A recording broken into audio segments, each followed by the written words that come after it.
Hello, welcome to season 3 of Practically Magick. I am Courtney Pearl. I'm Jaime Osbahr. And we are your hosts this season at Rising Moon Minerals. We're recording right here at Rising Moon Minerals, like our bonus episode for season 2. I'm so excited to start. This is the beginning of a new era for Practically Magick, and we get to sit in this amazing space while we do it. So, how has your week been going? That's a whole thing. It's not been good, but it's a Tuesday, right? So Yeah. I think I'm on the other end of it now. Hopefully things are on the up and up, and going to get better from here. So, well, we just started Mercury in retrograde. So when this comes out, we'll still be in Mercury in retrograde. So we were talking about the effects of that. But I think there must be something seasonally or cyclically that is going on with people. Because I've had a couple of healing sessions with people too. They're like in it. Yeah. And I have felt like I was in it. Yeah. And it kind of feels like another, it's not exactly like the deep, dark night of the soul, like upheaval, but it's a reminder of that upheaval. Yeah. It's kind of a period that goes back and recircles with some of those things. Yeah. So it feels like that's coming back up in your face. I have felt that dark night of the soul that you're talking about. Yeah. I've been there over the last week. Physically, I haven't been feeling well. Emotionally, I haven't been feeling well. I've been dealing with a lot of turmoil, a lot of expectations that are put on me that are unreasonable, right? Like, and just to be able to realize that was unreasonable and that was them, not me, then I could kind of like start to pull myself out of it. Oh, yes. But that's perfect, because that's actually some things we're going to talk about today with our topic. So we pull a card. Today we're using Jaime's deck, Earth Alchemy Oracle deck. We pulled out. She really likes this because she says it's got the plants and the crystals. So I thought this would be perfect for our first episode together to pull this out. So the card that we pulled is the Crystal Grid.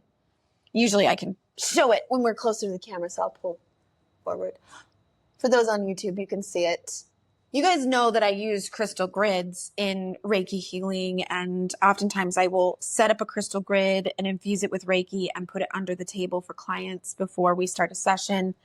And I usually do that earlier in the day, or sometimes have it going for 24 hours. So it's a lot more work for healers than you may have realized. But what I loved about this when we pulled it is that they actually include the plants in the grid. And there are schools of thought that you set up a grid in just the right way, that certain crystals are supposed to go in certain places. But I've never been one to adhere to that. I mean, I think it'd be great to learn all those things. Cool. Kind of like tarot, you learn all the things, but then you go your own way. Yeah. And this says create with intent. So I think that this card being pulled might mean something in the realm of, yes, there are rules to follow. Yes, the universe works in such ways. Yes, we have to follow certain societal rules and expectations of us. But then it's also like, those are just guidelines. Yeah. It's your life. Build it as you will. This is your crystal grid. What would you want? What do you want it to look like? What feels right to you? Yeah. That's the kind of creativity that comes into like planning your life is, I could do things these ways, but if I broke the mold a little bit and did it my own way, what would that look like? Right. That's actually a conversation I have a lot with people that come into the shop. Oh, I saw this video or I read this thing and it said with this crystal, I should do that. And I'm like, how does that feel to you? Yeah. Right? Like, it's good to have the guidelines. It's good, especially when you're just getting started, you're just learning and you don't know, like you can't just jump into it and just figure it out. A lot of times it's, where can I get the information and how far you take that is up to you. Right? Yeah. Like you can only put selenite in the 4 corners of your house. It's a very protective stone. You can only do these things with it. Really, if that feels right to you, then you should do that. If it doesn't, I don't have selenite in all 4 corners of my house. Yeah. I have it in all the different places with all of my crystals because I feel like it's more of a cleansing stone for me rather than like a protective. Yeah, the selenite. Crystal of the week this week. Crystal of the week this week is the selenite. Yeah. So I try to allow people to open their minds to what feels right to me, right? Like, how do I want to use this crystal? And I tell them, take it, hold it, walk around your space, wherever it is that you feel that you need that energy. And when you open your mind and you open the ability to receive the message, it'll tell you, this is where I want to be. Yeah. Yeah. You get that sense of connection or that feeling like, for me, I've had several situations in crystal shops where I'll pick something up just to look at it or just to like feel it. And I'll pick it up and look at it and I'll go, oh, I can't put this one back. Like I could if I forced myself to, but there's some other force that pulls me to like be attracted to it or to need it, or you just kind of get a sense. For people who are in tune to that, they can feel that. Yeah. I've definitely had that happen. I love the encouragement to trust, to encourage people to trust that. Yes. Because people come in here, they might not always be, into that or recognizing that. They're maybe just like, ooh, pretty rocks. Let me just come in here and see. And that's fine too. But they might not be in that world. And when someone can say, you've got to trust yourself. Right. It's okay to look outside yourself for guidance, but when it really comes down to it, you need to be able to feel okay to look inward, right? To look in and go, oh, that feels this way for me, right? And then to be okay with that, right? Not to try and force it to be something just because someone else says it's supposed to be. I think that's what a lot of people struggle with. I struggle with it. It's not something that I've perfected, and I don't even know if you can perfect something like that. But yeah, we're always battling that inner voice inside of us that's like, you're supposed to be. Yeah. They call that the critical parent, like in psychology, the critical parent voice inside of us. It's like, you're supposed to be doing this. You're supposed to be doing that. At some point, maybe when you're 40, I don't know. Maybe. I think it's, for a lot of women especially, it hits with age. You're like, what if there wasn't a supposed to? Right. What if there was just... Who designed this? Supposed to? Who designed that? Who made that up? Usually people wanting to control us. Right. Anyways. Right. So taking back control of yourself. It's an empowerment. Yes, like, absolutely. I get to choose. I get to decide. But if you've been going through, like we were going through a time where that's all being challenged, that's all coming up for you, just know that that's probably what a lot of people are going through. That can be part of the astrological things happening. That can be part of the cycles that we're in. And we just started August. So this is the cycle or the time of life most associated with the elderly or the, not elderly, but older adult phase of life. So you're kind of reflecting back. You're learning how to let go of any regrets that you've had and say, you know what, I did the best I could. But also celebrating your accomplishments. Like, what have I been doing lately that I'm really proud of? And I would show off and I would be like, hey, I've done a lot and I'm kind of awesome. It's okay to feel that way or to feel a little challenged in that area so that you can feel that way. Right. Remind yourself of that. So we're all going through it. We're all going through the shit, basically. The cycles, the phases, that whole being able to give myself props. Yeah. Right. Yeah. Yeah. It's a struggle because, that critical parent was, you're not supposed to. Yeah. Right? You're not supposed to be proud. You're not supposed to boast about yourself. You're not supposed to do those things. But, I think to a certain degree, there is a level of healthy pride. For sure. And I once heard somebody say that when it comes to like battling the ego, generally, and again, this is just general, so don't kill me, but men need to confront their egos and deconstruct and say like, well, what is ego based? What am I doing? And why am I accomplishing this? Is it just because I want to feed my ego and build my ego and feel better about myself? Whereas women typically need to build their ego. Yeah. They're not the ones who have the big egos. They have not been taught for generations to allow themselves the opportunity to have an ego. It's true. So we're more the ones who do need to recognize our accomplishments more and say, I'm worthy of this. I deserve this. I am amazing. I have I have a voice. I have a purpose. I have a place.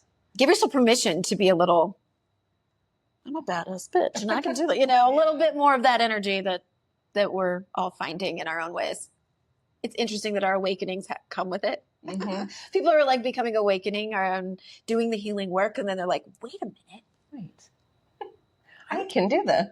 Kind of amazing. Yeah. So let yourself have that a little bit, especially if you, and this is not just specifically for women, but it could be men too, that maybe have never allowed themselves to build that within, like build your ego and let it be. Yeah. I don't know if it's a sex or gender specific thing. No. I think in our culture here in the state of Utah, it's very prevalent, right, for women to feel oppressed and to be told not to be at the forefront of anything, right? Yeah. You give birth to the babies and you take care of the families, and you should be proud that you can do that. But we're so much more, right? We can do so much more, and we are doing more. So if you're one of those people that is doing more, I think this is the time, is what you're saying, to really step into that and say, wow, yeah, I can do this. And I can actually lead, right? Yeah. Like I can be a leader and help others. And that's kind of where I feel like I am, and possibly where you are, in the spaces that we've created. And not necessarily for someone to come in and say, what should I do with my life? And I'm going to give you those answers, because I'm not. I promise you. Yeah. That's not my place. And I don't have those answers for anybody. I don't even have them for myself. But to be part of someone's journey in that way. Yeah. Right? To have someone come into my shop and trust me to even ask the question of, how can you help me? Right? How can you help guide me on this new adventure that I'm on? Right? And I am so grateful to be any sort of part of that in anybody's journey. So for sure, it's an honor. Like my mentors in the priestessing realm, they're like, priestessing is not this elevated position. You're not like a guru that tells everybody how to live their lives and what they should be doing. Priestessing is a act of service. So you're at service for others, but for yourself and for source, whatever that looks like, your higher power. So it's humbling, and at the same time coming into it with a sense of, but I have devoted years of study and work. I come with all of this knowledge. And while I'm not telling other people how to live their lives, I might be able to just help facilitate what they're going through and be like, I've been where you are. Here's some things to consider. Here's what tools and skills I can teach you. Yeah. So it's kind of a good balance of, I'm a badass. I can do this, but I'm not a prophetess starting my own cult, right? And being like, everybody bow to me. Also, my retreats are $6,000. Thank you very much. No, I'm not into all that. I don't know if anybody can tell, but that kind of thing makes me very uncomfortable. Yeah. So I'm like, you know what? I'm just here to help, and I hope that I have helped. That's all. Yeah.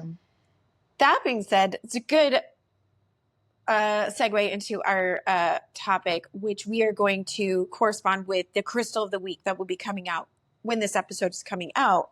We are looking at the month of August, and the theme is meditation, mindfulness.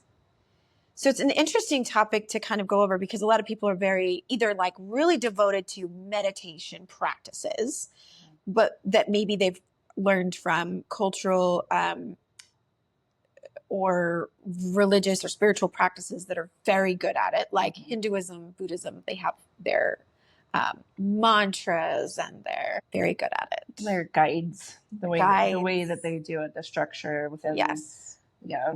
But there's so much out there. There's so many different definitions or practices. So I'm curious what you consider mindfulness, or how you engage with that. It's something I actually struggle with. from my childhood, my conditioning, the mindfulness was prayer, right? Prayer from me to a higher being, to God. And that never really resonated. So I'm still kind of on that journey of trying to figure out how I can be mindful and not feel shame. I don't know why that comes into it, but it does. Absolutely. So a lot of the times for me right now, it's the crystals. I allow myself to take 30 seconds. So that might be like all the meditation I get for the day, to sit with my crystals and say, what energy do I need today? Right. And a lot of times in certain situations, it's actually guided me to a situation where I always wear my bracelets, and whichever bracelets they are that speak to me, those are the ones that I put on. But close to my bracelets, I always have like pocket stones, right? Palm stones, tumbles, whatever it is that I can put in my pockets. And there was bras are a good spot for some people. Some people like that, yeah. This was Saturday, and I was not supposed to be in the shop. I was covering for an employee that I had at the time that wasn't feeling well. So I was rushing, and I was getting ready, and I put my bracelets on, and I had an Apache tear sitting with all of my crystals or my bracelets and things like that. And I was not in a place of grief, which is what I correlate an Apache tear with, right? But it was just like, take me, take me, take me. And I was like, okay. So I picked it up with a couple of other things, put it in my pocket, and came to the shop. And as the day went on, a complete stranger steps into my shop, stops. As soon as the door closes, she stops and she just looks at me and she goes, what do you have for grief? Wow. And I'm telling you, I had chills. Yeah. All over my body, and almost started crying. Like, I don't like to make people feel uncomfortable, but the emotions sometimes come up so strongly for me that that's how it appears, right?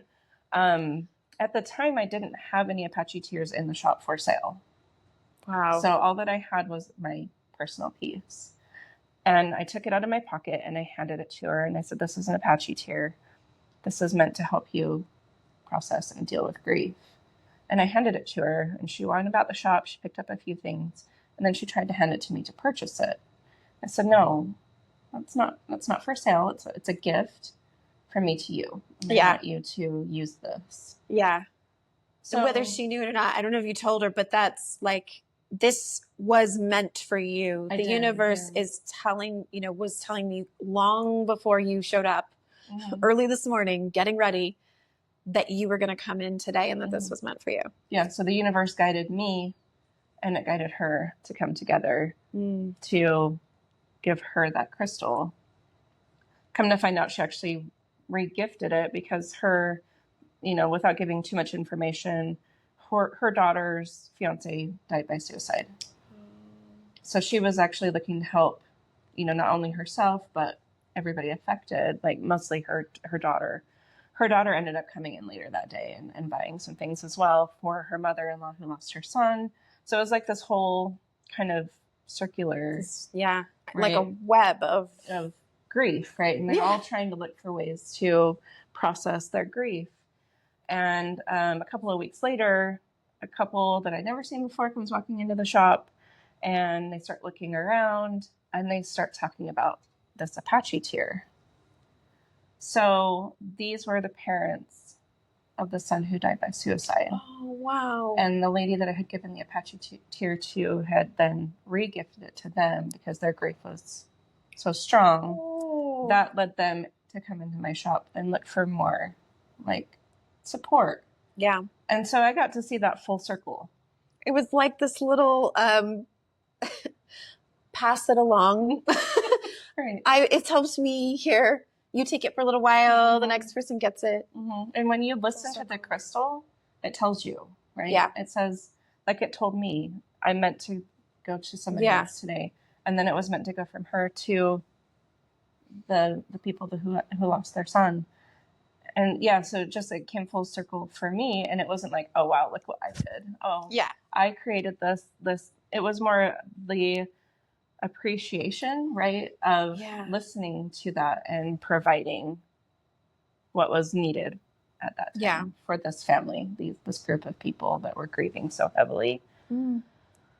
Yeah, that story stands out to me. I love to tell that story because I think it's just proof of what we can do, what we're capable of when we listen. Oh, yeah. And I think people who are in tune, people that notice it. I mean, there are skeptics who could just say like, oh, coincidence. There's coincidences all over the universe.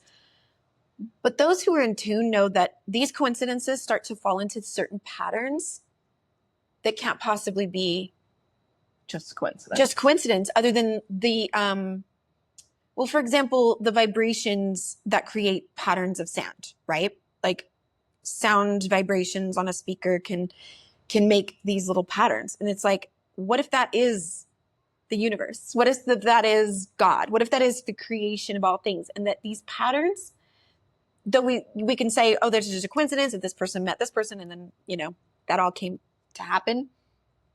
But that maybe we're placed through vibrational frequencies into these places where we can help each other. And if we're willing to listen or be in tune, because you could have been like, I don't want to bring my Apache tear today. I don't have a need for it. I don't need it. I don't want to listen to that. Like, I don't want to feel that vibration, like respond to it and act on it. And then somebody would have walked in and been like, I'm having grief. And you'd be like, oh, shoot, the Apache tear would have been perfect for that. But I mean, that's what with Practically Magick, what I'm hoping people understand is that is the magic. That, that is real magic. It doesn't look like Harry Potter. It doesn't look like Elsa. Yeah. That's not like it doesn't look like 11 from Stranger Things. Right. Although I've tried. Yeah. I have tried. Yeah. I was the kid who jumped off the couch 1,000 times when I was a kid because I believed, if I just believed hard enough, I would fly. Yeah. And I mean, it's embarrassing probably how much I jumped off the couch. But the point is, I'm hoping people see that is magic. And you're right. That's kind of, that in and of itself is mindfulness, just to be aware that you were having that pull, you were having that feeling of like, I got to bring this tear. Someone needs it. Someone's going to need this one today. Or I don't know why I'm bringing it. I've just been called to bring it. So it wasn't even like a thought at the time. Yeah. Right? It was later as I was reflecting when that customer walked in my door. I was like, oh, okay. Right. And it just all kind of clicked and came together for me. And it was like, I didn't even think about it because a lot of times it's just whatever crystal is calling to me. And because I was in a hurry, it wasn't like I could sit and go, oh, but why? Why do I need to have this one today? And what are you trying to tell me? It was like, okay, you're speaking to me. I'm going to grab you. I'm going to put you in my pocket and we're just going to go about the day. Yeah. And either, it's for a specific purpose or person, or it's not. Yeah. But it's meant for whatever reason. It says, take me with you. So yeah. I've been contemplating a lot too on, obviously like Buddhism has their practices of mindfulness. And I even brought, just because I teach kids and I'm trying to teach them in a way that, kids can start their practice. And this is great. 50 minutes of mindfulness for kids. There's these little like activity cards. And I do this with my kids sometimes, but I do them a lot with the Heart Smart Art groups and stuff. We'll pull one out. We'll do a little activity. And it's just really about being in the moment and understanding what is the body telling me? Where do I sit in the universe? Where are all the connections happening around me? I love in the podcast, Secular Buddhism, he talks about this with kids. I started doing this with my kids where you're just like, okay, let's take an object in the room, like this pillow that we're sitting on or that's on your bed. What are all the people connected to this pillow who helped grow the cotton and helped pick the cotton and helped put it together and sewed it and the factory that made it and the trucks that shipped it and you just can like sit and in a moment understand the connection that this pillow connects you to all these other people in the universe is just one tiny moment of reflecting on where you fit in the whole web of life and just having that mindful moment, just having a moment where you sit with that right now in this moment in time. Yeah. And that's powerful just in of itself. But I often think of emotions when I think of mindfulness, that's what it means to me, is to just be like, I'm feeling emotions, and to take, it could be that 30 seconds. It could just be like, I'm feeling all of these feelings. So let me just take a moment to maybe understand myself better. Why am I feeling all of these things? And I was talking to a friend yesterday, and she was kind of lamenting about something. And this is a person, and if she's listening, she'll know I'm talking about her. But she is one of the most positive people I have ever known. She is like always just like, everything is just, this is so great. Everything's so happy. You're okay. You're doing great. I'm doing great. You're doing great. Just always so positive. I know she's done this for many years. It's like part of her work and purpose and everything that she does. So it's a practice. She's really good at it. And, but she had an experience where she was, doing something that was volunteer work, and it was hard and it was challenging. She said to me, so I was like, how was it? She was like, it was great. I mean, it was fine. You know, she was trying to do her usual, but she was like, by the last day of it, I was really struggling. I did complain a little bit. And I know, I was like, what, you? But she was like, I feel so guilty that I was having a hard time, that I couldn't just be positive about it. And we talked about like the messaging of be grateful to serve, which I will just say is a very church culture minded thing. Yeah, yeah. But it was like, be grateful to serve. And I said, you know, people who say that, people who push that agenda are often because they're benefiting from your service, but they don't necessarily want to give you anything back. They don't want it to reciprocate. I said, but when you start to feel used, you start to feel like, you know what, this is hard. I'm struggling to feel positive about this. Toxic positivity is when you're like, I feel it, but I'm going to ignore it, push it to the side, you know, and just try to feel positive and happy. But when you can acknowledge that you're not feeling good about this, your emotions are telling you something. Yeah. They're information. So it's like, I'm like telling her this, and I'm saying being mindful to me in that moment means you're recognizing that the energetic exchange is not meeting up. Yeah. And there's a reason for that. That doesn't make you a bad person. Yeah. And that doesn't mean that you have to feel shame. No, like, yes. I think that's what we struggle with so much is like, I signed up for this. Yeah. I agreed to do this, so I'm going to do this. And it's almost like I have to enjoy it. Yeah. But you don't. I might be a bad person if I feel like it's not working. Yeah. And I mean, obviously the powers that be that are in control would want you to feel that way if they wanted to control you. Right. So it's just about, and she said on the last day, she was like, well, then I just took some time to myself, and I told them that I'd be an hour late, or that I wouldn't be there for an hour because I went and did something I wanted to do on this experience. And she was like, I was feeling so guilty about that. And I was like, for being an adult, for listening to yourself, and, you got to be an adult who chose what you would do and to hold boundaries for yourself and say like, you know, I've worked really hard and I put a lot into this without getting really anything back. And, she just wasn't having any fun in the experience, and the people she was doing it with weren't engaging with her and talking with her. And so she felt kind of like the work we're doing would be even more enjoyable if I was like talking, getting a lot, like having fun with it. But like no one was doing that either. Work. Yeah. So she was just like, I wasn't getting anything. I was just like so depleted. And they said, that's normal. That's normal to feel that way. And I was like, good for you that you said, I'm going to go enjoy an hour for, you know, I'm going to step away. You guys have got this handled, and I'll come back later. But she was like, thank you so much for saying that. I just needed someone to validate that that was okay. Yeah. And I just didn't even think of it that way. So I know that doesn't feel like a mindfulness or meditation in the way that we typically think of it. But I think being mindful of what feelings we're getting, what's coming through, and sitting with it for a minute. And instead of being reactive about it, because she could have, if she'd been maybe a different type of person, she could have like blown up. She could have been like, I'm not doing this anymore. Yelled at everybody, threw things, I quit. and then felt really bad. But rather than, just sit with it and be like, clearly something is off and I don't feel good. What do I need here? Yeah. What's going on that I'm not getting a need met? It's actually really impressive. Yeah. Like, as you're telling the story, I'm like, I probably just wouldn't have shown up. You know what I mean? Like, this is not what I signed up for. I'm not enjoying myself and I'm just not coming. Or I would have shown up and then just been miserable and complained about it for a long time. Yeah. Like, that's probably what I would have done. Yeah. But it is interesting that we're talking about being mindful, because with all the upheaval, like emotional upheaval in my life lately, I reconnected with my therapist.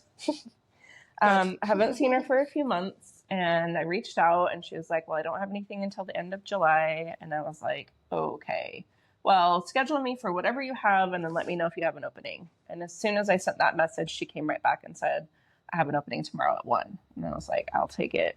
So I went in and I saw her, and she was actually talking to me about mindfulness. And she was talking to me about emotions and how to separate emotions that we're feeling, because we actually talked about this in our networking meeting too. How long does an emotion last? Right? Yeah. And what propels that to continue? Mm-hmm. It's our thoughts. Yes. So if we can separate our thoughts and all of the things that we think this emotion is and what it means and why it's this and why it's that. And those beliefs. Right. If we can separate that. And my therapist was like, if you can recognize that it's a thought and you can say, maybe, maybe not. Don't give it power, right? Yeah. Don't allow it to say, yes, this is why I'm feeling this emotion. And if I could stop feeling this and I could stop doing that, and how many times, like for me personally, that I've gone down that spiral of, what does this mean about me? Mm-hmm. Because that's where shame then just always rears its ugly head. Mm-hmm. And if you get down deep enough, friends, everybody, I can't say this enough, you dig deep enough, shame is always there. Yeah. Like it's always like some core part of it. So if you can dig deep enough to figure out where is the shame coming from in all of this, because it's thoughts, it's beliefs, and it's shame. Mm-hmm. It's like, something is wrong with me, right? Like, oh, so this is evident, these feelings that are coming up, these situations that are coming up, these thoughts I have coming up. This is just evidence that I'm bad. I'm a bad person. Right. I shouldn't be feling this way. I should be doing this. The critical parent again, right?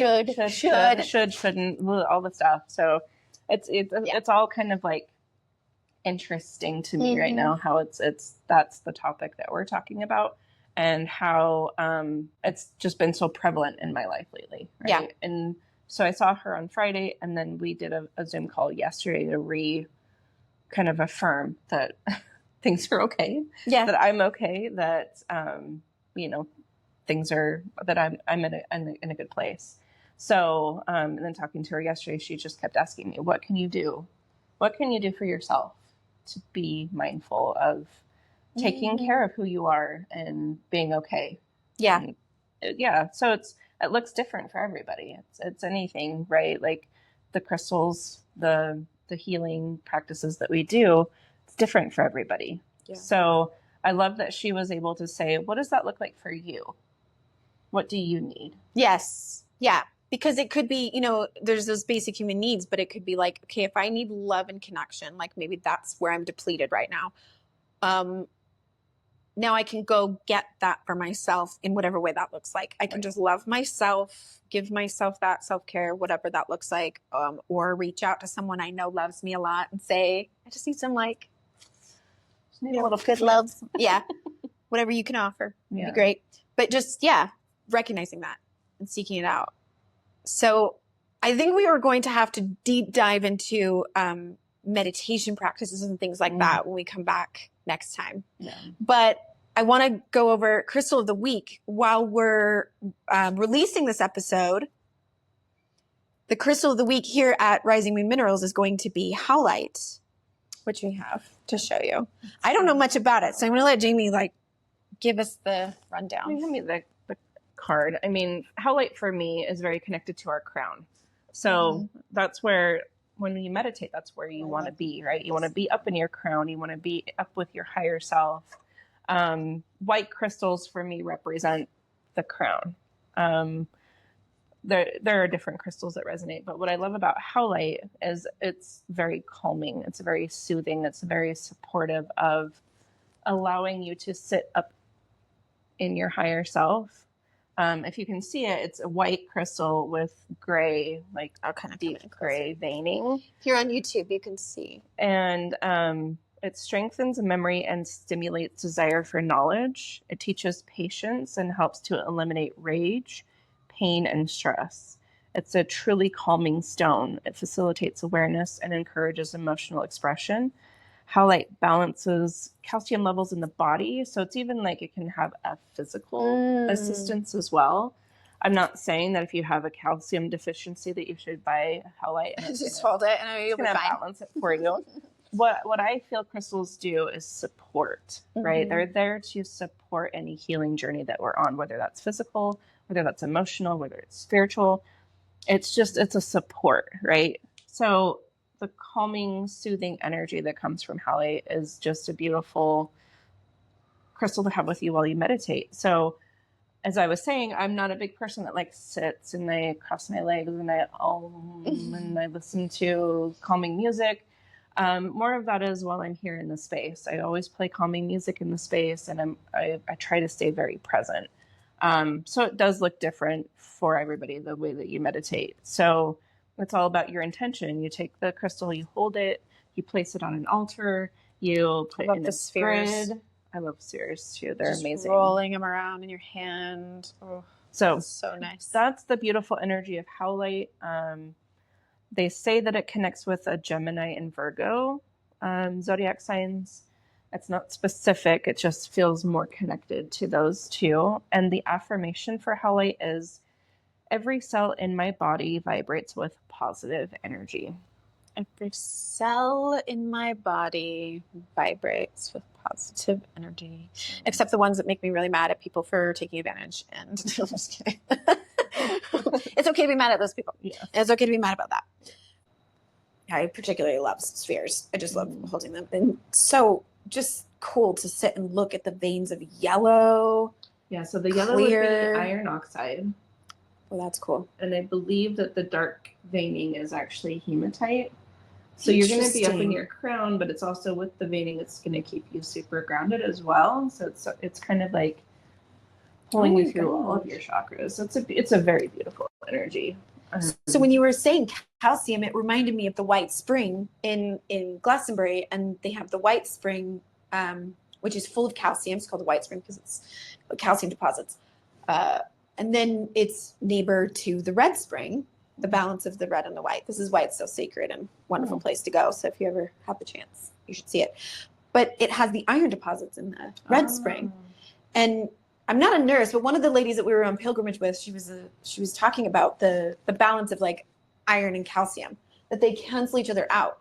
So like if you're taking iron supplements and then you take calcium supplements, they'll just cancel each other out. So they don't recommend that. But isn't that interesting that like it's almost like the iron in it is like a canceling out or like maybe a balancing of the calcium in your body. Anyway, that's interesting and really cool. Yeah, very cool. Those serendipitous things that come together as you go about life, and then you're like, oh my gosh, this connects to that too. So it just has that balance to it. Yeah. I mean, I think we're all searching for some sort of balance in one way or another, right?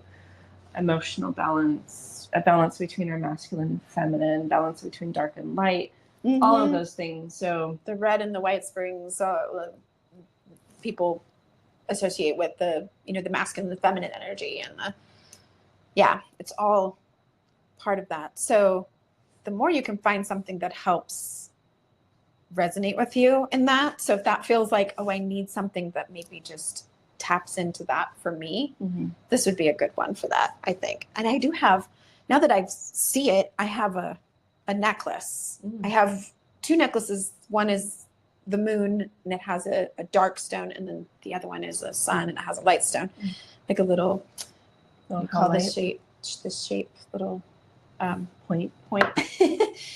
Yeah. And I'm like, oh, that's one of the that's the one with the sun, I think, is this highlight. So very cool.